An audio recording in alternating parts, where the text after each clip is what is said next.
Good morning सबाइके welcome to my new blog. तो सकाल बेला देखो आमी किचेने किछु काज करछिलाम, ततक्षण आमार छेले आमाके बोललो जे आमाके जल तेष्टा पेয়েছে ग्लासे करे जल दाओ। तो आमी ओके जल दिएछि। एखाने देखो बिछनार मध्य एसे माने पुरो जलटा तो खेয়েছে कि खायনি जानी ना, पुरो बिछनार मध्य फेले बिछनाटाके भिजिয়েছে। और नीचे छिलो इलेक्ट्रिक बिल, सब भिजे देखो एकाकार अवस्था हये गेছে।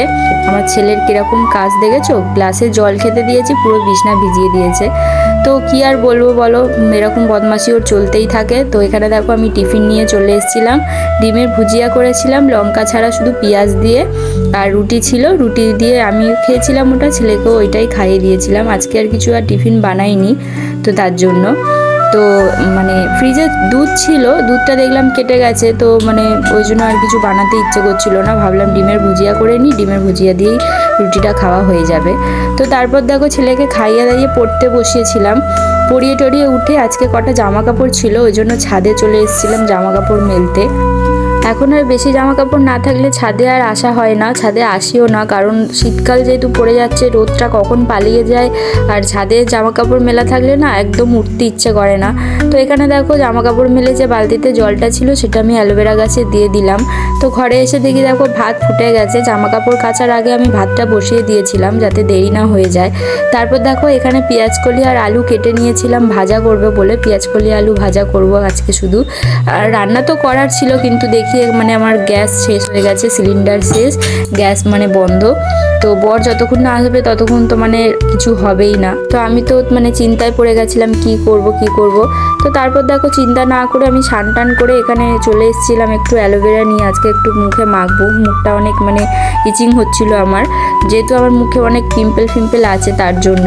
তো এখানে দেখো ওপেন আমার বন্ধ, মানে কখন রান্না হবে জানি না, কখন রান্না হবে কখন খাওয়া হবে। তরকারি বললো যে ওই বাড়ি থেকে নিয়ে আসবে, তো তার জন্য সেটার চিন্তা নেই, কিন্তু খাওয়া কখন হবে জানি না। তো এখানে দেখো আমি অ্যালোভেরাটাকে কেটে নিয়েছিলাম, কেটে পুরো মুখে এরকমভাবে আমি মানে অ্যাপ্লাই করে নিয়েছিলাম একটু রাব করে করার পরে আমি 10-15 মিনিট রেখে দিয়েছিলাম। তারপর দেখো 10-15 মিনিট পরে আমি মুখটা মানে ফ্রেশ শুধু একদম প্লেন জলে ধুয়ে নিয়েছি। তারপর দেখো একটু গ্লসি লাগছে আর ইচিংটা একটু কমেছিল। তো ততক্ষণ আমার ছেলে বলছিল মাজা খাবে, মাজাটা আজকে সকাল থেকেই বের করে রেখেছিলাম রোদে, ফ্রিজে ছিল। এখন যেহেতু ঠান্ডা পড়ে গেছে, ঠান্ডা একদমই খাওয়া চলবে না, তার জন্য আমি বের করে রেখেছিলাম, গরম হয়ে গেছিলো, তারপর দিয়েছি ওকে। তো ততক্ষণে ওর বাবাও চলে এসেছিলো। তো এখানে দেখো আমি ততক্ষণে মানে ভাজাটা করে নিচ্ছিলাম, আজকে অনেক দেরি হয়ে গেছিলো খেতে, আমার ছেলেরও খিদে পেয়ে গেছিলো, তো ভাজাটা করে নিয়েছি তাড়াতাড়ি ওই জন্য।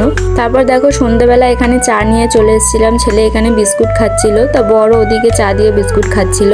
মানে আজকে দুজনে এত ঘুমিয়েছে দেরি করে, যেহেতু খাওয়া দাওয়া হয়েছিল, আর দুজনের চোখ মুখ পুরো ঢলে একদম বড় হয়ে গেছে। দেখো আমার ছেলের চোখ দেখো কত বড় হয়ে গেছে, আমার বরেরও এরকম সেমই অবস্থা, দুজনে এত ঘুমিয়েছে।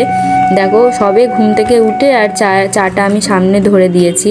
এখন যেহেতু শীতকাল পড়ছে, ঠান্ডা মানে পড়ে যাচ্ছে, তো তার জন্য দেখো এখন রোজ দিন রুটিটাই চলবে। এখন তোমরা ব্লগে আমার প্রায় দিন রুটিটাই দেখতে পারবে, কারণ ভাত খেলে না শরীরটা ভারী হয়ে যায় আর সকালে উঠতে ইচ্ছা করে না। আর গলা ফলাও তো এমনিতে ধরেই আছে, কিছু ঠান্ডা না খেয়েও মানে কাশিও কমছে না, ঠান্ডাও কমছে না, উল্টে আরও কোথা থেকে ঠান্ডা লেগে যাচ্ছে জানি না। তার জন্য দেখো রাতে করে এখন রুটি খাবো। তো রুটি ফুটি করে আমি এখানে বেড কভারটা চেঞ্জ করে নিয়েছিলাম, অনেক দিন হয়ে গেছিলো, তো তার জন্য এখানে বিছানাটা ভালো করে গুছিয়ে নিচ্ছিলাম। দেখো বেড কভারটা চেঞ্জ করে নিয়েছিলাম, এখানে খালি বালিশের ওয়ারগুলো মানে চেঞ্জ করে নিচ্ছিলাম। আর আমার দেখো ক্যামেরা এখানে আমি ঠিকমতো রাখতেই পারছি না। আমার সাথে দেখো আমার ছেলেও এখানে বেড কভার চেঞ্জ করছিল, মানে পড়াতে তো পারবে না, কিন্তু তাও মানে আমার কাজে কি বলে ওটা ব্যাঘাত ঘটাচ্ছিল নিজে থেকে। ও নাকি বেড কভার চেঞ্জ করবে, দেখো ও নিজে চেষ্টা করছিল। তো যাই হোক করছে, এটাই অনেক, মানে এখন থেকেই আমার সাহায্য করতে চাইছে, এটাই অনেক।